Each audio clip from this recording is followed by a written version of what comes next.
அனைவருக்கும் வணக்கம். நான் வழக்கறிஞர் பம்மல் செந்தில்குமார், சென்னையிலிருந்து உங்களோட. ஏன்னா இப்போது யூடியூப்பில் வந்திருக்கேன்னா பொது பட்ஜெட்,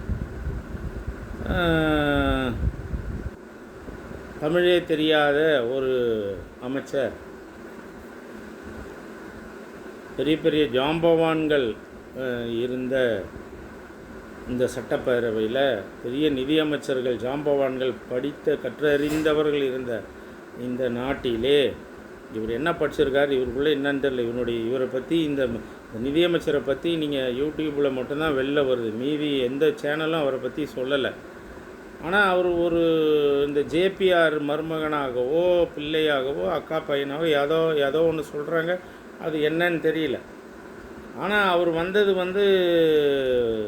ஜேபிஆர் காலேஜில் இருந்த அந்த ஈசிஆரில் இருந்த சொத்துக்களை திமுக ஆட்சியிலேயே கிட்டத்தட்ட ஒரு 50 ஏக்கர் அவங்க இல்லீகலாக ஆக்குப்பை பண்ணி வச்சுருந்ததாகவும், அதில் பல கம்ப்ளைண்ட்கள், பொதுமக்கள் எல்லாம் கம்ப்ளைண்ட் பண்ணி அது உயர்நீதிமன்றத்துக்கு போய் உயர்நீதிமன்றம் உத்தரவுப்படி திமுக ஆட்சியில் தான் அது வெடியுது. ஒருவேளை இவர் இபிஎஸ் கிட்ட வெடிஞ்சு இருந்தது, அவர் கொஞ்சம் அதை தள்ளி விட்டுட்டு போயிட்டார். கடைசியில் திமுக ஆட்சியில் வெடிஞ்ச உடனே இந்த திராவிட மாடல் நாயகன்னு இவர் என்ன சொல்லிட்டார், யாராக இருந்தால் எனக்கு என்ன இருக்குது, நீ இது பொதுமக்கள் சொத்து, கவர்மெண்ட்டு சொத்து, அதை எடுத்துருங்கன்னு சொல்லி எடுத்ததாக அதில் அந்த பொண்ணு அந்த ஜேபிஆர் பெண் அதுதான் அந்த காலேஜுக்கு ஓனராகவும், அது கங்கணம் கட்டி திமுகவின் அழித்தே தீருவேன் அப்படின்னு கங்கணம் கட்டுறத சொல்லி ஒரு ஆளை உருவாக்கியதாக, அவருக்கு தமிழ் தெரியாத ஆளாக அப்படின்ற மாதிரி தான் இன்றைக்கி நிதியமைச்சர். நேற்றுக்கு பார்த்தீங்கன்னா கங்கனா கிங்கனா அங்கனா கிங்கனா மங்கனா நங்கனா லகர வழலை எழலை லெகலை லிகில வாவை வகாலே மாவை ஆமாம் அப்படின்னு என்னென்னமோ அவர் பேசினதான் யூடியூப்பில் பார்த்தீங்கன்னா தமிழ்நாடு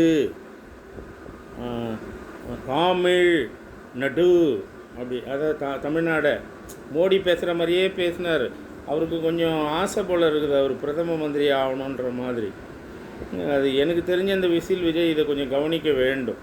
இவர் பேசுகிறது எல்லாம் பார்த்தா மோடிக்கு இவர் ஃபேனாக இருப்பதாக தான் தெரிய வருகிறது.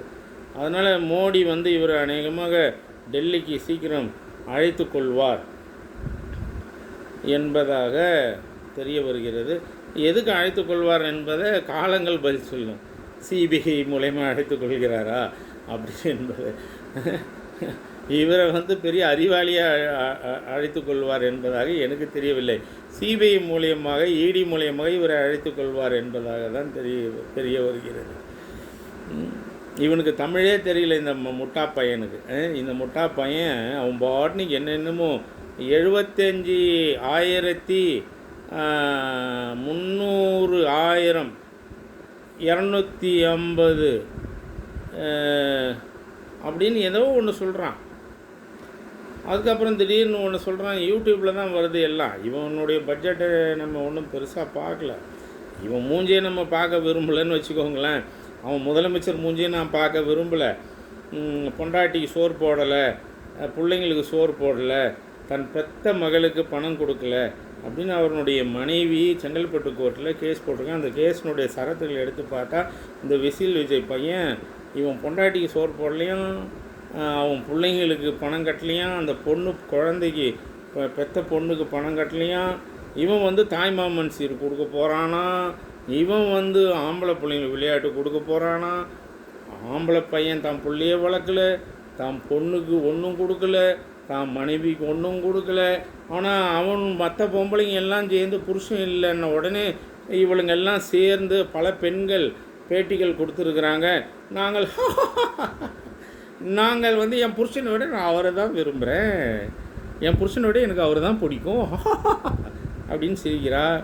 ஒரு பொம்பளை என்ன சொல்கிறா, நான் அவளுக்கு புருஷன் பொண்டாட்டியாக இருப்பேன், நீ என்ன பண்ண முடியும்னு கேட்குறா. இதெல்லாம் இந்த டிவியில் வந்தது. ஆக அந்த மனைவி போட்ட புகாரில் இவன் தகுதியான புருஷனாக இல்லை, தகுதியான அப்பாவாக இல்லை என் மகனுக்கும் மகளுக்கும் அப்படின்னு தான் சொல்லியிருக்காங்க. அப்படிப்பட்ட ஒரு மனிதனை சார் மகாத்மா காந்தி வாழ்ந்த நாடு சார் இது. சார் விவேகானந்தர் வாழ்ந்த நாடு சார். சார் வள்ளலார் மனிதனாக பிறந்த வளர்ந்து நல்ல விஷயங்களை போதித்த நாடு சார். புத்தர் பெரிய ராஜாவாக இருந்து என்னடா இது சாவுன்றது உண்மையா அப்படின்னு அந்த சாவு ஊர்வலம் போகும்போது சாவு உண்மையா அப்போ நான்லாம் யார்ரா அப்படின்னு தன்னுடைய ராஜ பரம்பரையை துறவரத்துக்கு வந்த நாடு சார் இது. கர்ம வீரர் காமராஜர் வாழ்ந்த நாடு சார் இது. கக்கன் அமைச்சர் கக்கன் சார் போலீஸ் அமைச்சராக இருந்தார், அவர் வாழ்ந்த நாடு சார் இது. அன்பு சகோதரர் பெரியவர் ஜீவா வாழ்ந்த நாடு சார் இது. சார் எவ்வளோ பெரிய ஆன்மீகவாதிகள் வாழ்ந்த நாடு சார், எவ்வளோ பெரிய அறிஞர்கள் வாழ்ந்த நாடு சார் இந்த தமிழ்நாடு, எவ்வளோ பெரிய இலக்கியவாதிகள் வாழ்ந்த நாடு தமிழ்நாடு சார். ஏழு இசை நாடகம் என்கிற பல மனிதர்கள் இன்றைய வரைக்கும் பட்டிமன்றம் வழக்காடு மன்றம் கவியரங்கன்னு இன்றைக்கி வந்து திருக்குறள் பேரவை வந்து பல விஷயங்கள் இன்றைக்கி வரைக்கும் நடத்தினுக்கிறாங்க சார். கம்பன் அரங்கம் எல்லாம் நடத்திக்கின்னு பொதுமக்கள் எல்லாம் எவ்வளோ அன்றைக்கி போகிற ஒரு இடத்துல என்ன மாதிரியான விஷயங்கள் நடந்துனுக்குது சார். ஒரு பக்கம் இந்த போரிக்கி இந்த விசில் விஜய்ன்ற போரிக்கி இந்த பிள்ளைக்கா பசங்க ரோட்டில் என்னமா பண்ணுறானுங்க சார். ஆக இந்த நாடு இவ்வளோ பெரிய மனிதர்களை வளர்த்து எடுத்த நாடு சார் இது. இந்த நாட்டில் போயிட்டு இது மாதிரியான பிள்ளைக்கா முள்ளமாரி பசங்களை இந்த இவிஎம்மும் இந்த ஆர்எஸ்எஸும் பிஜேபியும் இவிஎம் மூலமாக இன்றைக்கு கொளத்தூர் தொகுதியிலே அருமை சகோதரர் என்ஆர் இளங்கோ அவர்கள் தொடர்ந்து அதில் பயணித்து கொண்டே இருக்கிறார். அந்த இவிஎம்மும் விவிபேடும் அந்த கண்ட்ரோல் யூனிட்டும் தொடர்ந்து சர்ச்சைகள் உள்ளாகி கொண்டே வருகிறது. பல விவிபேடு எடுத்து எண்ணும் பொழுது அதோடு இந்த கண்ட்ரோல் யூனிட்டை கம்பேர் பண்ணி எண்ணும் பொழுது இந்த கண்ட்ரோல் யூனிட்டை ஆன் செய்யும் பொழுது அந்த கண்ட்ரோல் யூனிட்டினோட தொடர்புகள் இருந்த எலக்ட்ரானிக் ஓட்டிங் மிஷின் அப்படின்னு சொல்லுவாங்க, இவிஎம் அப்படின்னு. நான் பலமுறை இவிஎம் தான் சொல்லுவேன், இப்போ தான் சொல்கிறேன். எலக்ட்ரானிக் ஓட்டிங் மிஷின், அதில் தான் போய் மனிதர்கள் பட்டனை அழுத்துறாங்க. அதிலிருந்து அந்த ஓட்டு எங்கே கண்ட்ரோல் யூனிட்டில் போய் சேவ் ஆகுது. அங்கேருந்து எங்கே போகுது, விவிபேடுக்கு போகுது. நீ உதயசூரியனுக்கு போட்டால் விவிபேடில் போய் பார்த்தா கண்ட்ரோல் யூனிட்டில் சவுண்டு வரும், அதில் ஒரு ஓட்டு ஏற்றுக்கொள்ளப்படும். இப்போ 5 ஓட்டு போட்டிருக்காங்க இதுவரை. 6வது ஆள் திமுக, 7வது ஆள் திமுக, 8வது ஆள் திமுக, 10வது ஆள் திமுக, 11வது ஆள் திமுக, 12வது ஆள் திமுகனா 12 ஓட்டுகள் அங்கே வந்து கண்ட்ரோல் யூனிட்டில் காட்டும்.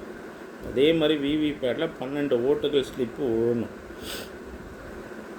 இது உச்சநீதிமன்றத்தினுடைய வழிகாட்டுதலின் பேரில் எலெக்ஷன் கமிஷன் என்ன பண்ணுதுன்னா, கடைசியாக அந்த எலெக்ஷன் கமிஷனர் ரிட்டர்னிங் ஆஃபீஸர்னு சொல்லுவாங்க, தேர்தல் நடத்தும் அதிகாரி, கடைசியாக 5 பொதுமக்கள் கலந்து கொண்டு 5 விவிபேடு எண்ண வேண்டும். அதுக்கும் இந்த கண்ட்ரோல் யூனிட்னு வர்ற ஓட்டுகள் காட்டக்கூடிய அதுக்கு பேர் வந்து கண்ட்ரோல் யூனிட்.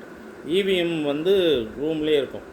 எண்ணும்போது ஒன்லி இவிஎம்மில் ஓட்டு போடுவோம், ஆனால் அந்த ஓட்டுகள் அத்தனையும் வந்து கண்ட்ரோல் யூனிட்டில் சேவ் ஆகும்.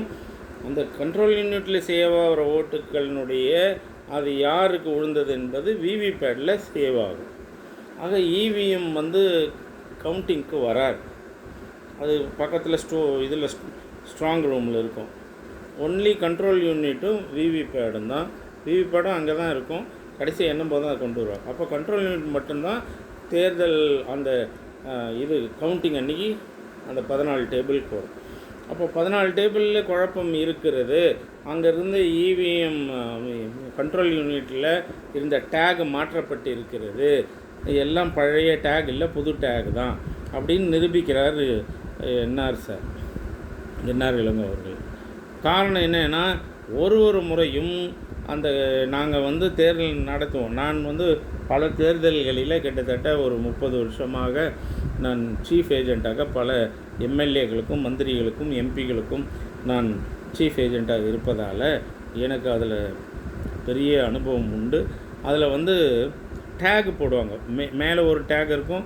அந்த கண்ட்ரோல் யூனிட்டை அந்த பின்னால் இருக்கிற மூடியை திறக்கும்போது உள்ளே ஒரு டேக் இருக்கும். இந்த டேக் வந்து எங்கே செட் பண்ணுவாங்கன்னா, அந்தந்த வாக்குப்பதிவு மையத்தில் அது வந்து சரிபார்க்கப்படும். அந்த நம்பர்களை ஆல்ரெடி வேட்பாளர்களுக்கும் அவனுடைய முதன்மை முகவர்களுக்கும் கொடுக்கப்படும். அதை வச்சு நாங்கள் ஃபாலோ பண்ணுவோம். அதை வச்சு ஃபாலோ பண்ணதுனால தான் என்ஆர் இளங்கோ சார் வந்து எங்களுக்கு கொடுத்த பழைய நம்பர் இதில் இல்லை, எல்லாம் புது நம்பராக புது டேகாக இருக்கிறத தான் சொல்லி, ஆக தேர்தல் ஆணையமும் அதை ஒப்புக்கொண்டு 5 மிஷின் எண்ண வேண்டிய இடத்துல 10 மிஷினாக, 10 மிஷின் இடத்துல 16 மிஷினாக எண்ணப்பட்டு கடைசியில் அவர் சொன்ன மாதிரி 30% தில்லுமுள்ளு நடந்திருக்கிறது. இந்த கண்ட்ரோல் யூனிட்லேயும் இந்த விவிபேடுக்கும் மாற்றங்கள் நிறைய நடந்திருக்குது. கண்ட்ரோல் யூனிட்டில் 100 ஓட்டுனா விவிபேடில் 150 காட்டுது, இங்கே 150 காட்டுனா அங்கே 100 காட்டுது. ஆக இந்த விஷயங்கள் அதே மாதிரி கண்ட்ரோல் யூனிட்டில் திமுகவுக்கு 300 காட்டுதுன்னா அங்கே 200 காட்டுது, இங்கே தாவேக்காவுக்கு 50னா அங்கே 250 காட்டுது. அப்படி என்பதை அவர் கண்டுபிடித்திருக்கார். தன்னுடைய அவருக்கு ஒரு எக்ஸ்பீரியன்ஸ் உள்ள ஒரு பெரிய மனிதர். அதை பொதுமக்கள் அதை கவனிக்க தவறி கொண்டிருக்கிறோம். அதை கவனிக்க தவறுதுன்றது இந்த பொதுமக்களினுடைய கடவுள் சத்தியமாக. நீங்கள் ஒரு படித்த மனிதர்களை இந்த கட்சிக்காரனும் எந்த கட்சிக்காரனும் திமுக கட்சிக்காரனும் ஏடிஎம் கட்சிக்காரன் இந்நேரம் வந்து என்ஆர் இளங்கோ சார்கிட்ட வந்து திமுக கட்சிக்காரங்களும் ஏடிஎம்கே கட்சிக்காரங்களும் காங்கிரஸும் விடுதலை சிறுத்தைகளும் ஓடி போய் அவரை கட்டி பிடிச்சி கண்டுபிடிக்கிறது எப்படி சார், என்ன சார் நீங்கள் அப்படின்னு சொல்லி அவரை வரவேற்று இருக்கணும். ஒரு மனிதன் கூட அவர்கிட்ட போய் அவர் பேச்சை நீங்கள் வரவேற்கவே இல்லை. ஆனால் நீதிமன்றமும் எலெக்ஷன் கமிஷனும் எந்தெந்த இயந்திரங்களை பயமுறுத்த வேண்டுமோ, எந்தெந்த இயந்திரங்களை நான் இந்த திராவிட முன்னேற்ற கழகத்தினுடைய சட்டத்துறை சட்ட ரீதியாக எதிர்கொள்ள முடியுமோ அதை செய்து கொண்டிருக்கிறார். ஆனால் யாரும் அவரை போய் பேசியோ வாழ்த்தியோ யாரும் பேசுகிற மாதிரியே தெரியல. முந்தா நேற்றுக்கு துணை முதலமைச்சர் கைது செய்யப்படுகிறார் தவறாக பேசியதாக தஞ்சாவூரில். ஆனால் அன்றைக்கி பார்த்திங்கன்னா அவர் வீட்டில் பார்த்தோன்னா வழக்கறிஞர்கள் இருக்கிறாங்க, ரொம்ப பொறுமையோடு பேசி கொண்டு இருக்கிறார் அருமை சகோதரர் என்ஆர் இளங்கோ அவர்கள். அதுக்கப்புறம் ஹைகோர்ட்டில் பெயில் மூவ் பண்ணுறாங்க, அங்கே அப்சர்வேஷன் கிடைக்குது. அந்த அப்சர்வேஷனை அவங்க மறைக்கிறாங்க போலீஸ் தரப்பில், அந்த விஜயகுமார் என்கிற ஜாயின்ட் கமிஷனர். அதுக்கப்புறம் அவர் இங்கேருந்து உதயநிதி தஞ்சாவூர் அழைத்து செல்லப்படுகிறார். இதில் கூட எனக்கு என்ன நான் நினைக்கிறேன்னா, இது இங்கேயே பேசி முடித்து இங்கேயே அவரை இங்கேருந்து அனுப்பாமையே அதே ஹைகோர்ட்டில் இன்னும் 2 மணி நேரம் தாமதப்படுத்தியிருந்தால் அதே ஹைகோர்ட் இங்கே வச்சு அந்த கேள்வி 9 கேள்வி கேட்டீங்கன்னு நீ சொல்கிறாங்கல்ல, தஞ்சாவூர் போய் அந்த 9 கேள்வி இங்கேயே கேளுங்க. ஐஓ இங்கே தானே இருக்கிறீங்க, தஞ்சாவூர் தெருக்கு ஐஓ இன்வெஸ்டிகேஷன் ஆஃபீஸர் இங்கே தானே இன்ஸ்பெக்டர் வந்துருக்கிறீங்க, நீங்கள் இதே கேள்வி இங்கே கேளுங்க. அங்கே போய் தான் கேட்கணுமான்னு கேட்க வச்சிருக்கலாம். ஆனால் எங்கள் வழக்கறிஞர் அணியை இந்த திமுகவில் இருக்கிற சில எங்கூட இவன்லாம் வந்து பேசிடுறான், இவன்லாம் ஜெயிச்சிருவான் தலைவர்கிட்ட அப்படின்னு சொல்லி அறிவில்லாத படிப்பறிவில்லாத இவனுங்க சொந்த கேஸுக்கு போனால் இவனுங்களும் வக்கீல்கிட்ட போவானுங்க. இந்த மாவட்ட செயலருங்க இவனுங்க சொந்த கேஸுக்கு போனால் இவனுங்க நல்ல வக்கீலை போய் ஜாதி விட்டு மதம் விட்டு கட்சியை விட்டு போய் வக்கீலை தேர்ந்தெடுத்து தன்னை காப்பாற்றி கொள்வார்கள். இந்த நேரத்தில் நம்ம வந்து வக்கீலுங்க வந்து ஜெயிச்சிட்டா எப்படின்னு கூட சில அமைச்சர்கள் ஏக்நாத் ஷிண்டேகள் அந்த 3 ஏக்நாத் ஷிண்டேகள் அங்கே தான் இருந்தாங்க, நானும் பார்த்தேன். திரும்பி தஞ்சாவூருக்கு போய் தஞ்சாவூர்லேருந்து திரும்பி ஏர்போர்ட் வந்து சிஎம் வீட்டில் பார்க்குற வரைக்கும் அந்த ஏக்நாத் திமுகவை அழித்து கொண்டிருக்கிற ஏக்நாத் ஷிண்டேக்கள் 3 பேர் கூடயே தான் இருந்தாங்க. இப்போ தெரியுதா உங்களுக்கு ஏக்நாத் ஷிண்டேக்கள் யாருன்னு? ஆக இது யாராலையும் அழிக்கப்பட முடியாது. என்னென்னா குடிக்கிறவன் சில இதெல்லாம் சில ஃபார்மாலிட்டிஸ் ஒன்று நடக்கும் கட்சிகளில். அன்னைக்கு அவர் உதயநிதி இங்கே திரும்பி ரிட்டர்ன் வர்ற வரைக்கும் தான் வக்கீல்களை பற்றி மரியாதை இருந்திருக்கும் திமுகவில். எனக்கு தெரிஞ்ச ஒரு 4-5 உயர் நீதிமன்ற நீதிபதிகள் நீதி அரசர்கள் அதில் 2-3 பேர் உச்ச நீதிமன்றத்தை கூட போடுவாங்க. அவங்க சொல்லுவாங்க, அப்போ நல்லவங்க பிள்ளைங்க 2 பேருமே ஓப்பா மரியாதை தெரியாதவனுங்க அப்படின்னு சொல்லுவாங்க. அழகிரியும் ஸ்டாலினையும். நான் சொல்கிறது 20 வருஷத்துக்கு முன்னாடி. அவங்களுக்கு ஒழுக்கமற்றவர்கள், நல்லதே செய்ய தெரியாது. ஆக இன்றைக்கு எல்லாத்தையும் அனுபவிச்சுன்னுக்கிறீங்க. சரி, யார் தான் நீங்கள் நம்புகிறீங்க? யாரை நம்புகிற அளவுக்கு நீங்கள் வாழறீங்க? அந்தந்த காலத்தில் அந்தந்த ஏக்நாத் ஷிண்டேக்கள் தலைவர் பெரியவர் இருக்கும்போது என்னுடைய தான தலைவர் இருக்கும்போது ஜாதி மத இன வேறுபாடு இன்றி அவர் சாதிக் பாட்ஷா, ரகுமான் கானு, பேராசிரியர் ஆற்காடு வீராசாமி, துரைமுருகன், காட்பாடி துரைமுருகன், வீரபாண்டி ஆறுமுகம், கோசி மணி அண்ணன், செஞ்சி ராமச்சந்திரன் அண்ணன். ஆக ஏஜி சம்பத்துக்கும் செஞ்சி ராமச்சந்திரனுக்கும் தேர்தல் நடந்தது. மாடு சிலை தேர்தல் அறிவாலயத்தில் நடந்தது. அந்த காலத்தில் செஞ்சி ராமச்சந்திரன் ஜெயிச்சார். அதே மாதிரி கடலூர் எம்ஆர் கிருஷ்ணமூர்த்திக்கும் செஞ்சி ராமச்சந்திரனுக்கும் மாடு சிலை தேர்தல் அறிவாலயத்தில் எண்ணப்பட்டது. அதில் செஞ்சி ராமச்சந்திரன் ஜெயித்தார். இன்றைக்கி எம்ஆர் கே பன்னீர்செல்வத்தினுடைய அப்பா. ஆக ஒருங்கிணைந்த தென்னார்கட மாவட்டத்தில் செஞ்சி ராமச்சந்திரன் தொடர்ந்து மாவட்ட செயலராக இருந்து வந்தவர். ஆக இது மாதிரியான தலைவர்களை பல ஜாதியை சேர்ந்த, பல இனத்தை சேர்ந்த, பல மதங்களை சேர்ந்த பெரிய பெரிய தலைவர்களை ஆலோசனை செய்து ஆட்சி நடத்திய என்னுடைய தமிழின தலைவர்கள் போது பல பிரச்சனைகள் வந்தது. ஆனால் நாங்கள் பயப்பட மாட்டோம் யாருமே. எங்கள் அப்பா கூட சொல்வார், அதெல்லாம் ஒன்றும் இல்லை, ஒரு மயிரும் கிடையாது. எங்கள் அப்பா கவர்மெண்ட் எம்ப்ளாயி. படார்னு அதிமுக செருப்பால் அடிச்சுடுவார். படார்னு நம்ம திமுகவை யார் தப்பாக பேசணும் செருப்பால் அடிச்சுடுவார். அவரை ஒன்றும் ஆட்டவே முடியல யாரும். கட்சி வரைக்கும் அவர் அழகாக ரிட்டையர்ட் ஆகி தான் இன்றைக்கி இறந்துருக்குறார். ஆக திமுககாரனுடைய வேல்யூ தெரியும். கவர்மெண்ட் எம்ப்ளாயாக இருந்தால் கூட டீ கடையில் எவனா பேசினா திமுக செருப்பால் அடிச்சு வருவார் எங்கள் அப்பா. மஸ்தானே சொல்லுவான், செஞ்சி மஸ்தான்.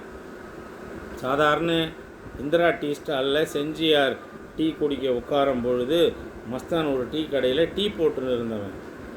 அந்த மஸ்தான் தான் பிற்காலத்திலே மாவட்ட அவைத்தலைவராக இருந்தவன், சேர்மனாக.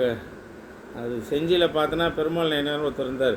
அந்த பெருமாள் நயினார் அழிக்கணும் அப்படின்னு சொல்லும்போது ஒரு ரெட்டியாரை நிற்க வச்சாங்க, செஞ்சி ராமச்சந்திரன். அந்த ரெட்டியார் தன்னுடைய அவர் பயந்து போய் நயினார் குடும்பத்தால் மிரட்டப்பட்டாரோ என்னமோ தெரியாது. அவர் நாளைக்கு நாமினேஷன் லாஸ்ட் டேட்டு செஞ்சி பேரூராட்சிக்கு அவர் ஓடிட்டார். அப்போ டீ கடையில் வேலை செஞ்சு இந்த மஸ்தானை செஞ்சியார் ப்ரொப்போஸ் பண்ணுறார், நீ ஏன் நில்லண்டா அப்படின்னு. அப்படி என்பதாக வரலாறு. எங்கள் அப்பா அங்கே டீ குடிக்கும், அவர் டெய்லியும் அங்கே டீ குடிக்கும்போது செஞ்சியார் எல்லாம் எங்கள் அப்பாலாம் ஒன்றா படித்தவங்க. இதில் எது சென்னை காகிதம் இல்லை, இப்போ பெண்கள் கல்லூரியாக இருக்குல்ல மவுண்ட் ரோடு, அப்போ காகிதம் இல்லை கல்லூரியில் எங்கள் அப்பாவும் செஞ்சி ராமச்சந்திரனும் பிஏ ஒன்றா படித்தவங்க. அப்போ எங்கள் அப்பா டெய்லி காலைல டீ குடிக்க திமுகலாம் டீ குடி தானே போவோம். போகும்போது தான் ரெட்டியார் பயந்து பெருமாள் எனக்கு பயந்து போனனால அந்த இடத்துல மஸ்தான் நிற்க வைக்கலாம் நின்று ஜெயிக்க வச்சு ஜெயிச்சிட்டான். இதை ஒரு இடத்துல மஸ்தான் கிட்ட ஒரு பெரிய மனிதர் கேட்குறாரு, உனக்கு மஸ்தான் உன் செந்தில் எப்படி தெரியும் அப்படின்னு. அப்போ தான் அந்த மஸ்தான் செஞ்சி மாவட்ட செயலாளர் முன்னாள் அமைச்சர் KS மஸ்தான் சொல்கிறான், ஏன் EB குப்புசாமின்னா செந்திலனுடைய அப்பா EB குப்புசாமி தாங்க எனக்கு என்ன சொல்கிறாரு அட்வைஸருங்க. எப்படிப்பட்ட திமுக குடும்பம் அவங்க குடும்பம் அப்படின்னு. எதுக்கு சொல்கிறேன்னா, நான் என்னை பெருமையாக பேசுவதாக நான் சொல்ல விரும்பவில்லை. எங்கள் அப்பா கவர்மெண்ட் எம்ப்ளாய். ஆனால் திமுககாரனை யாராவது பேசினா, கலைஞரை பற்றி யாராவது பேசினால் செருப்பகாயிட்டுன்னு அடிச்சிடுவோம். இப்படி இருந்த குடும்பத்தில் வந்தவங்க நாங்கள். அப்போ எங்களுக்கு எவ்வளோ கோபம் வரும். டேய் எவ்வளோ தில்லுமுள்ள ஆகிட்டிங்கடா, எத்தனை பணத்தை சம்பாதிச்சிங்கடா, எத்தனை குடும்பத்தை தாலி அறுத்துட்டிங்கடா மாவட்ட செயலாளருங்க, எத்தனை சொத்தை ஏமாற்றி தின்னுட்டிங்கடா மாவட்ட செயலாளருங்க, திமுக மாவட்ட செயலாளருங்க, எத்தனை தாலி அறந்து அழுது போன இடத்துல உன் குடும்பத்தை வாழ வச்சுனுங்கிறீங்கடா இந்த மாவட்ட செயலாளருங்க அப்படின்னு தானே பேச தோணும். மானங்கட்ட பசங்களா, மானங்கட்ட பசங்களா. இன்றைக்கி போய் உதயநிதி அரெஸ்ட் ஆன உடனே நீங்கள் கூட சொல்லியிருப்பீங்க, எனக்கு தெரிஞ்சு இது பிஜேபி விஜய்க்கு தெரியாது சார், அவர் கொஞ்சம் தூக்க மயக்கத்தில் இருந்திருப்பார். அவர் எப்போவுமே போனார்னா 3 நாள் 2 நாள் தூங்குவார்னு வாங்க, அவர் தூக்கத்தில் இருந்திருப்பார். இந்த பிஜேபி என்ன பண்ணியிருக்கோம், இந்த ஏக்நாத் ஷிண்டேக்கள் மூலயமா, இந்த ஏக்நாத் ஷிண்டேக்கள் எப்படி திடீர்னு வந்தாங்க, இந்த ஏக்நாத் ஷிண்டேக்கள் மட்டும் எப்படி திடீர்னு தஞ்சாவூர் போனாங்க, இந்த ஏக்நாத் ஷிண்டேக்கள் மட்டும் எப்படி திடீர்னு தஞ்சாவூர்லேருந்து திருச்சி வந்தாங்க, திருச்சியிலேருந்து இவங்களுக்கு எப்படி ஃப்ளைட் டிக்கெட் கிடச்சிது, இவங்கெல்லாம் எப்படி சிஎம் வீட்டு டிக்கெட்லேருந்து பையனை ஒப்படைச்சாங்க அப்படி என்பதை நம் ஆராய்ந்தால் சத்தியமே கடவுள் சத்தியமாக சொல்கிறேன், இந்த ஏக்நாத் ஷிண்டேக்கள் ஏற்கனவே டிக்கெட்டு பிஜேபி மூலமாக இவங்களுக்கு போடப்பட்டு இருக்கும் என்பது தான் என்னுடைய டவுட்டாக இருக்கிறது.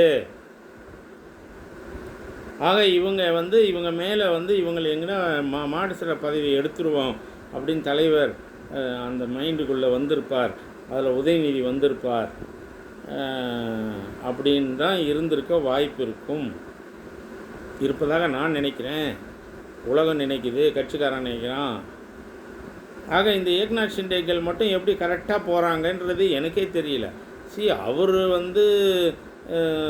ஒரு பீரியட் வரைக்கும் கூட போகிறாங்க, அவர் வீட்டிலேருந்து அரெஸ்ட் பண்ணி கொண்டு போகிற வரைக்கும் மா சுப்பிரமணி ஒரு சேகர் பாபுலாம் போகிறாங்கன்னு வச்சுக்கோங்க வேனில். அதுக்கப்புறம் அக்யூஸ்டாக கன்ஃபார்ம் ஆனதுக்கப்புறம் அவங்களெலாம் ஏற்றின்னு போக முடியாது, அவங்கள இறக்கி விட்டுருப்பாங்க. அவர் மட்டும்தான் போகிறார், தம்பி உதயநிதி மட்டும்தான் அழைச்சின்னு போகிறாங்க. ஆனால் இவங்க எல்லாம் எப்படி அவ்வளோ சீக்கிரம் போய் சேர்ந்தாங்க, இவங்களுக்கெல்லாம் திரும்பி ரிட்டன் டிக்கெட் எப்படி கிடைக்குதுன்னா, எனக்கு தெரிஞ்சு இதெல்லாம் அன்பு தலைவர் இதை பரிசீலிக்க வேண்டும்.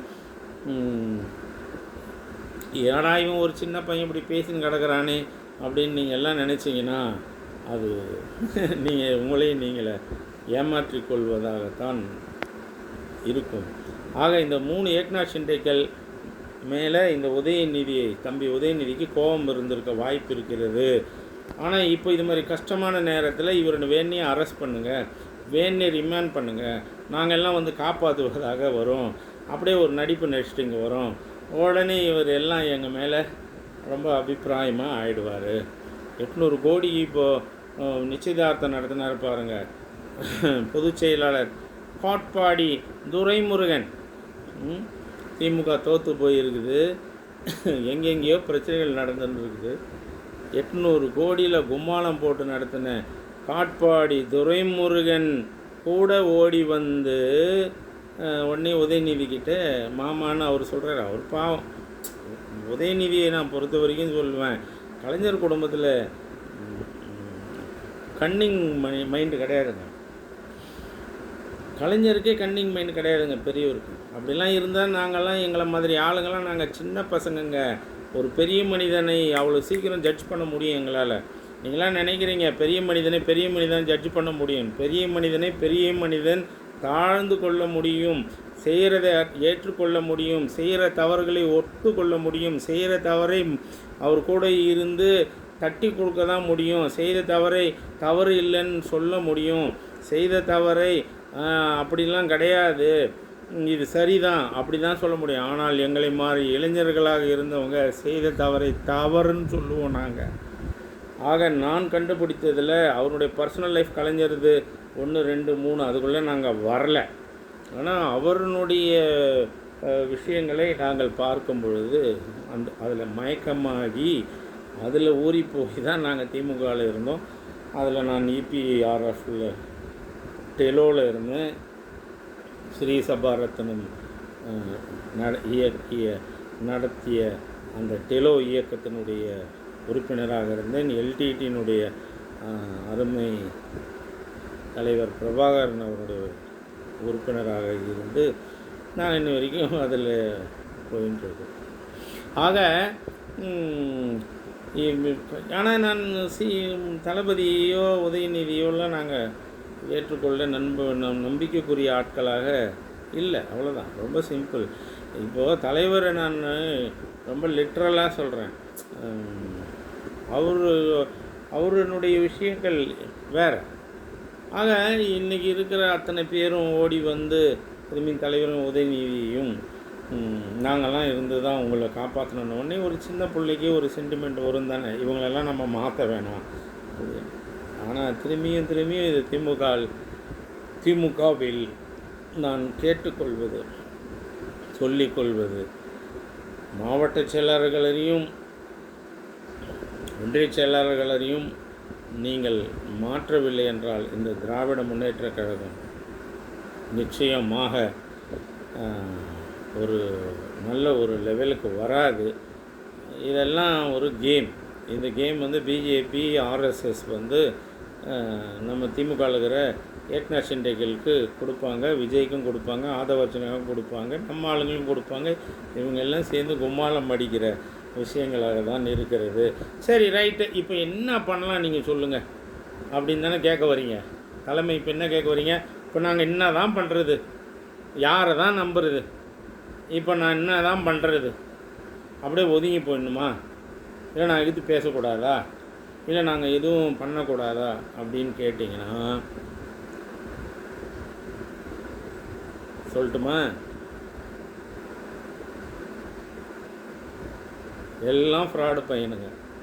இந்தியாவில், தமிழ்நாட்டில், எல்லா ஸ்டேட்லேயும் இந்த இந்தியா கூட்டணின்னு ஒன்று இருக்குல்ல, நார்த் இந்தியாவில் இருக்கிற அத்தனை பேரும் லிமிட்டேஷனில் எவனுமே வந்து எல்லாருக்கும் வந்து இப்போ 80 இடத்துல 105 போக போகுது, 60 இடத்துல 78 வரப்போகுது எம்பி தொகுதிகள் ஒரு மாநிலங்களிலும் நார்த் இந்தியாவில் மக்கள் தொகையை கணக்கிட்டு. இப்போ தமிழ்நாட்டில் கம்மியாக தான் வரும். ஆந்திராவில் இருக்கிற இவன் இருக்கான் பார்த்தீங்களா, அவன் பேர் என்ன, சந்திரபாபு நாயுடு, அவன் கட்டாயம் பிஜேபிக்கு ஓட்டு போடுவான். ஜெகன்மோகன் ரெட்டி பிஜேபிக்கு ஓட்டு போடுவான். ஜெகன்மோகன் ரெட்டியே விஜய் மாதிரி இவிஎம்மால் ஜெயிக்க வைக்கப்பட்டவன் தான். காங்கிரஸ் அடிக்கணும், காங்கிரஸை அசிங்கப்படுத்தணும்னு வெயிட் பண்ணினே இருந்தான் பாருங்கள் ஜெகன்மோகன் ரெட்டி. அவனை பாருங்கள், அனாவசியமாக இதே மாதிரி சாதாரண பேண்ட்டு வெள்ளை சட்டை போட்டுக்கின்னு ரோட்டில் ஒரு மெக்கானிக் பையன் மாதிரி இந்த லேண்டு புரோக்கருங்க இருப்பாங்க தெரியல, 1/2 சென்ட்டு 3 சென்ட்டு 2 சென்ட்டுன்னு விற்கிறதுக்கு போவான் தெரியுமா. ஆனால் அதே பாருங்கள், 1 ஏக்கர் 10 ஏக்கர் 50 ஏக்கர் 100 ஏக்கர்லாம் பாருங்கள், அவனுடைய செருப்பு வேறு மாதிரி இருக்கும், அவனுடைய ஷர்ட்டு பார்த்தீங்கன்னா காட்டன் வந்து கஞ்சி போட்டுன்னு இருக்கும், அவனுடைய பேண்ட்டு கலர் வேறு இருக்கும், அவனுடைய பிரேஸ்லெட்லாம் வேறு இருக்கும். ஆனால் இந்த 3 சென்ட்டு 2 சென்ட்டு விற்கிறவன் இருக்கான் பார்த்தீங்களா, அவன் ஜெகன்மோகன் ரெட்டி, அவன் தான் விசில் விஜய். அது மாதிரியான ஆட்களை இவனுங்க பிஜேபியும் ஆர்எஸ்எஸும் இவிஎம் மூலமாக ஜெயிக்க வைக்கிறது. அப்படி தான் அந்த பையன் ஜெயித்தான். அவனுடைய கிட்ட இருக்க எம்பி ஓட்டும் பிஜேபிக்கு போகும். ஆக நீ ஜார்க்கண்டு, மகாராஷ்டிராவில் பாருங்கள், உத்தவ் தாக்கரே அது இதெல்லாம் அவங்க எல்லாம் அவங்களுக்கு நிறைய எம்பி வருதுன்றதுனால அவங்க அதுக்குள்ளே ஒத்து போயிடுவாங்க. இப்போ திமுகனுடைய நிலைமை என்ன? இப்போ நீங்கள் மட்டும் எதிர்த்தா என்ன நடக்க போகுது?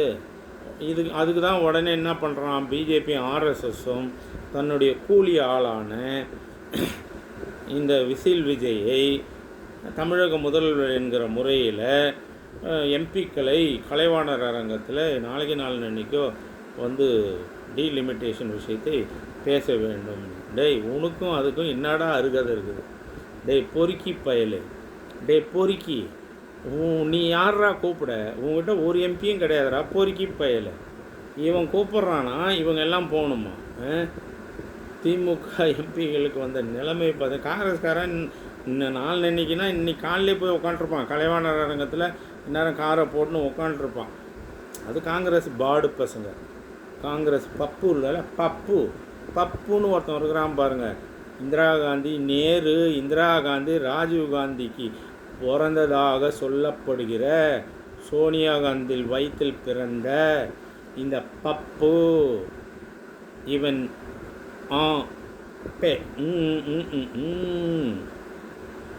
தெரியலையே. 8க்கும் 10க்கும் நடுவில் அவன் எல்லாம் போயிடுவாங்க. மானங்கட்ட விடுதலை சிறுத்தைகள் யோகியமான இருந்தால் போகக்கூடாது. கம்யூனிஸ்ட் மானம் உள்ள கட்சியாக இருந்தால் போகக்கூடாது.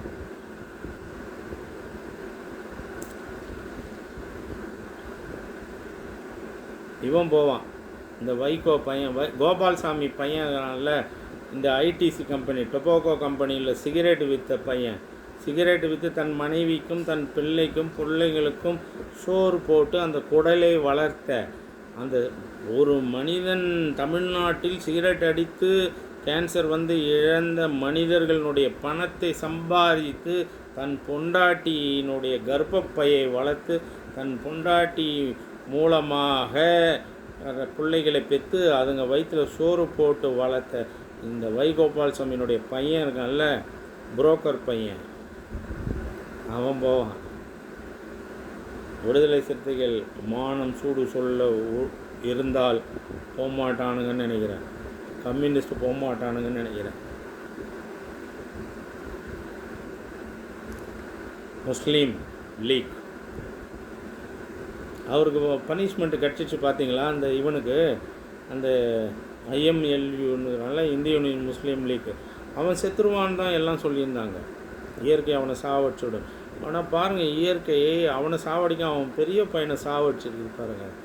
அந்த அதாவது ஏய் நீ தப்பு செஞ்சில்ல, நீ செத்துட்டா மறைஞ்சிடும்டா, உனக்கு புத்திர தோஷம் வரணும்டா மவனே அப்படின்னு சொல்லி அவனுடைய பெரிய பையனை சாவடித்ததாக டிவியில் தெரிவித்து பல பேர் பேசுகிறாங்க.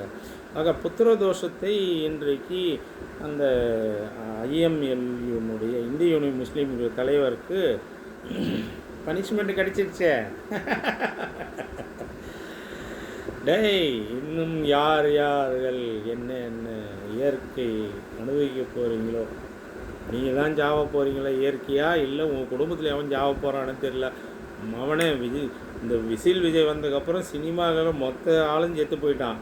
அவனுடைய ராசிங் ஒத்தா நீங்கள் எல்லாம் ஜாவ போகிறீங்க பாரு. இதில் திருமாவளவனும் மாட்ட வாய்ப்பு இருக்கிறது. கம்யூனிஸ்ட்லாம் பார்த்துக்கோங்க. கம்யூனிஸ்டில் ஒருத்தர் புதுசாக வந்துக்கிறார், அவர் வசாத்திக்கிட்டு இருந்தாராம், வசாத்தி கேஸை. நல்ல கண்ணை விடவா நீ? டேய் போடா உன்னெல்லாம் மன்னிச்சு விட்றோம் போடா. திமுக காரனுடைய ஓட்டு, திமுக காரனுடைய உழைப்பு, அவனுடைய வேர்வையில் ஓட்டு வாங்கி தின்னு ஜெயிச்சு வந்த போரிக்கி பயணி உனக்கு எங்கடா? டேய், உன் மனசாட்சியை தொட்டு சொல்கிற. நீ கல் மனசாட்சியை வச்சுக்கோ, உன் பொண்டாட்டியை மனசாட்சியாக வச்சுக்கோ, உன் பையனை மனசாட்சியை வச்சுக்கோ, உன் பொண்ணு மனசாட்சியாக வச்சுக்கோ, உன் பேரம்பேத்தி மனசாட்சியாக வச்சுக்கோ. இல்லைன்னா உன் குஞ்சி என்னன்னு சொல்லுவாங்க, குஞ்சம் அப்படின்னு சொல்லுவாங்கல்ல, அந்த குஞ்சம்னா எடுத்து தொங்குமே, அதை மனசாட்சியாக வச்சுக்கோ. தயவு செஞ்சு சொல்லு கம்யூனிஸ்ட்காரனுங்களே, விடுதலை சிறுத்தைகள்காரர்களே, காங்கிரஸ்காரர்களே, இந்திய யூனியன் முஸ்லீம்காரர்களே, நீங்கள் ஜெயிக்கிற ஆளுங்களாடா நீங்கள் திமுக ஓட்டு இல்லாமல். மானங்கட்ட பசங்களா கேட்டால் எங்கே ஓட்டு அங்கே இல்லையா, எங்கே ஓட்டு இங்கே இல்லையான்னு. டேய் டேய் டேய் என்னடா டேய் டேய், ஒரு பொங்கல் செஞ்சால் சாதம், பச்சைப்பருப்பு, உப்பு, மிளகு, சீரகம்லாம் இருக்கும்டா.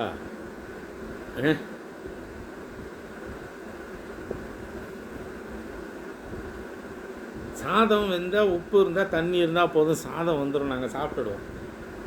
மிளகு நாங்கள், சீரகம் நாங்கள், இஞ்சி நாங்கள், குஞ்சி நாங்கள் அப்படின்றது.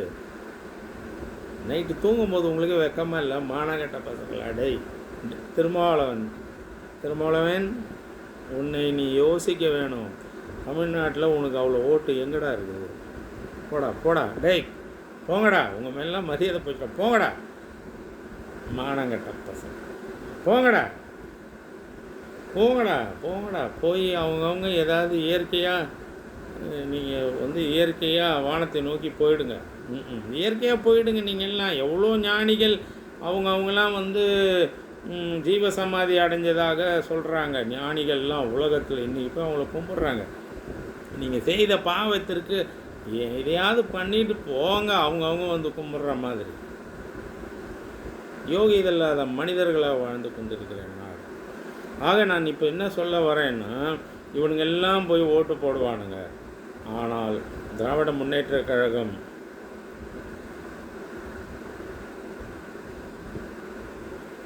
என்ன செய்ய போகிறீங்க?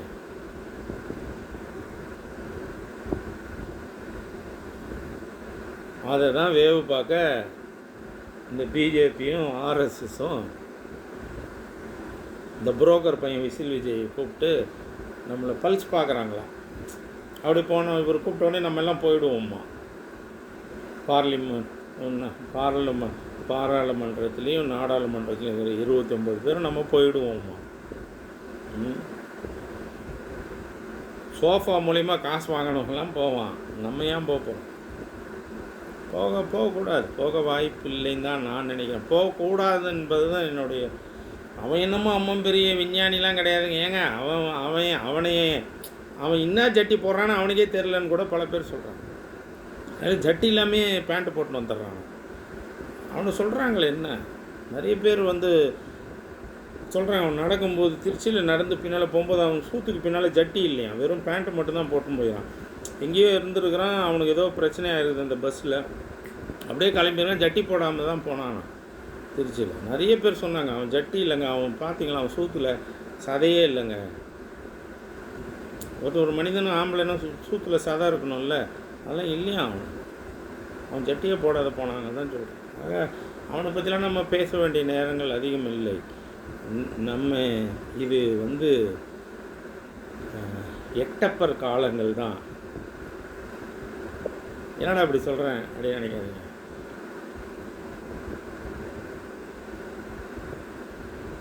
இந்த விசில் ஆட்சி முடித்து கொடுக்குறேன், அவனை இப்பயே நான் ஒழிச்சு தீர்றேன், சிபியில் அவனை நான் அரெஸ்ட் பண்ணுறேன் அப்படின்ற வார்த்தைகள் ஏதாவது எல்லாம் நடந்து எவ்ரிதிங் அவனை முடிக்கிற மாதிரி இருந்தால் திராவிட முன்னேற்ற கழகம் பிஜேபியோட கூட்டணி வைங்க. எல்லாம் பொறுக்கியாக தாங்கிறான், நல்லவன் ஆகிறதுக்கு வாய்ப்பே இல்லை. ஏசுநாதர் ஒருத்தர் இருந்தார், எல்லாம் பொறுக்கி. ஏசுநாதர்ன்ற ஒரு பெரிய மனிதனை எல்லா பொறுக்கியும் சேர்ந்து சிலுவையில் அரைஞ்சிட்டு இன்றைக்கி அவரை எல்லாம் சேர்ந்து அதே பொறுக்கி பையன் சாமி கும்பிட்றான், அவரை சாமியாக. அது மாதிரி நம்ம கும்பிட்டுக்கலாம். கூட்டணி வைங்க சார். அன்பு தளபதி கலைஞர் என்னென்ன வச்சிட்ருப்பார், வைங்க.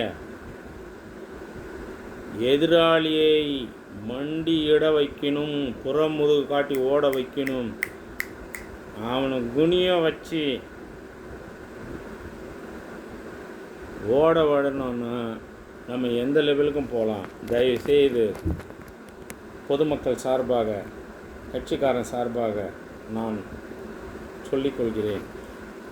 இந்த விசில் விஜயினுடைய இந்த பரம்பரை, இந்த மந்திரி சபை எல்லா லக்காடிப்பையும் ஒத்து யாருக்கும் பயன்படாத இந்த நபர்களை ஆட்சி பொறுப்பிலிருந்து இறக்க வேண்டும் என்று முடிவெடுத்து யாராவது செய்தால், இயற்கையாக நடந்தால், அதற்கு நீங்கள் தூரந்து வேடிக்கை பார்த்துட்டு கைத்தட்டுங்கள். அவர்களோடு சேர்ந்து இணைந்து செயல்படுங்கள். நன்றி, வணக்கம்.